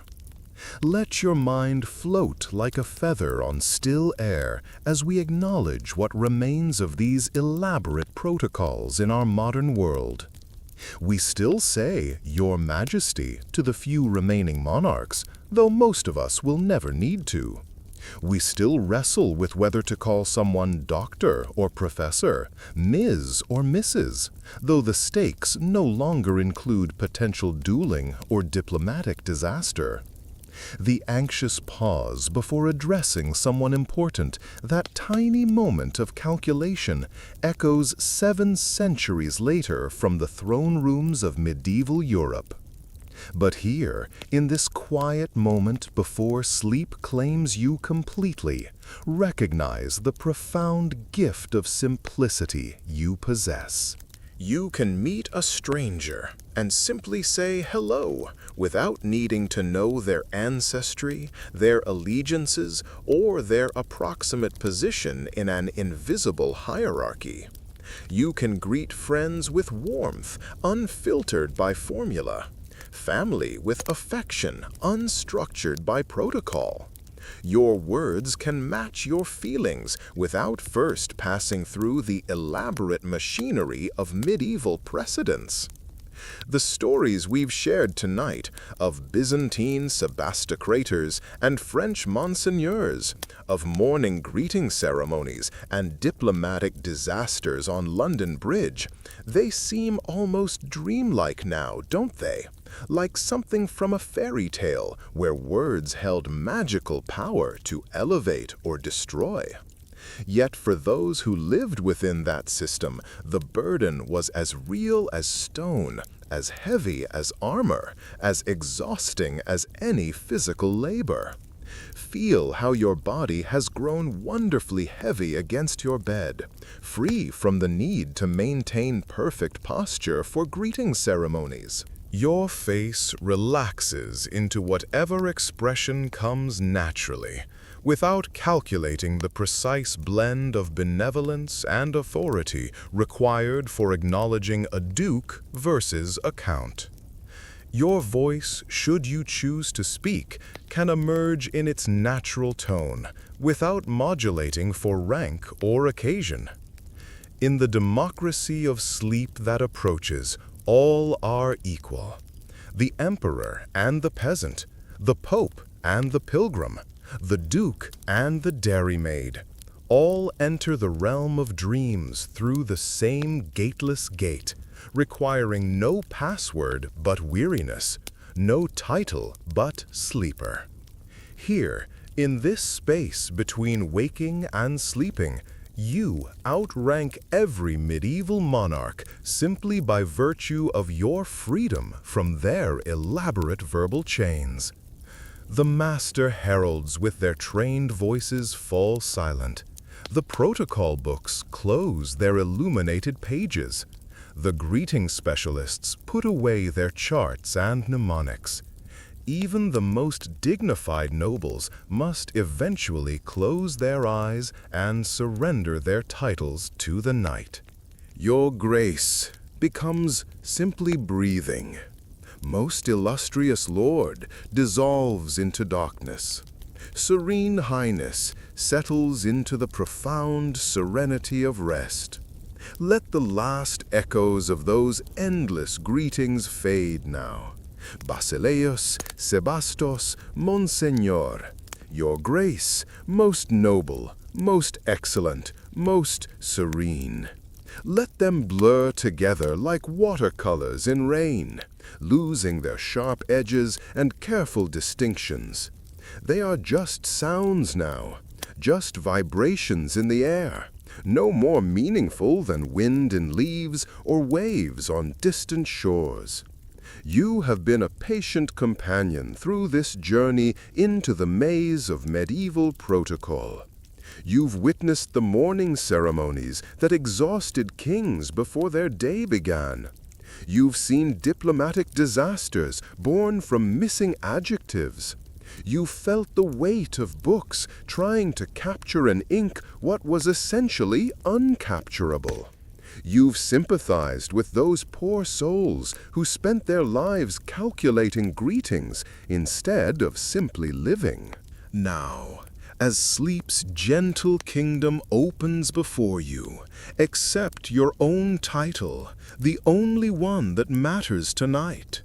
You are the sovereign of your own rest, the unquestioned ruler of your dreams, the most serene highness of this particular moment. No herald announces your entry into sleep. No protocol dictates how you must approach unconsciousness. No greeting is required at the threshold of dreams. The medieval world we've explored tonight seems impossibly distant now, separated from us not just by centuries, but by fundamental assumptions about human interaction.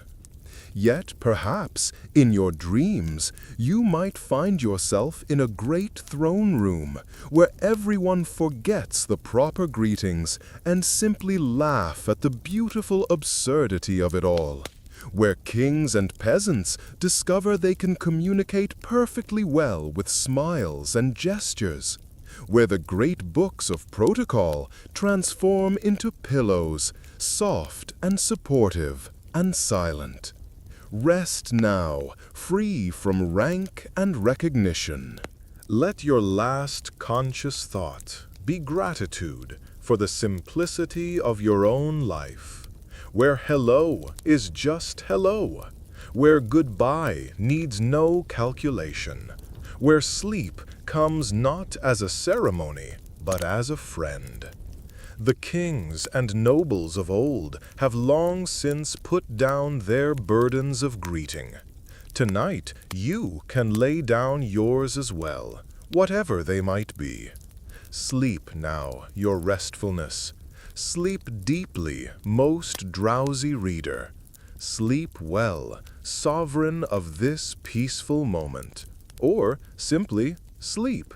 No titles required, no protocol necessary. Just the sweet simplicity of closing your eyes and letting go. Entering that realm where all greetings cease and only dreams remain. Good night.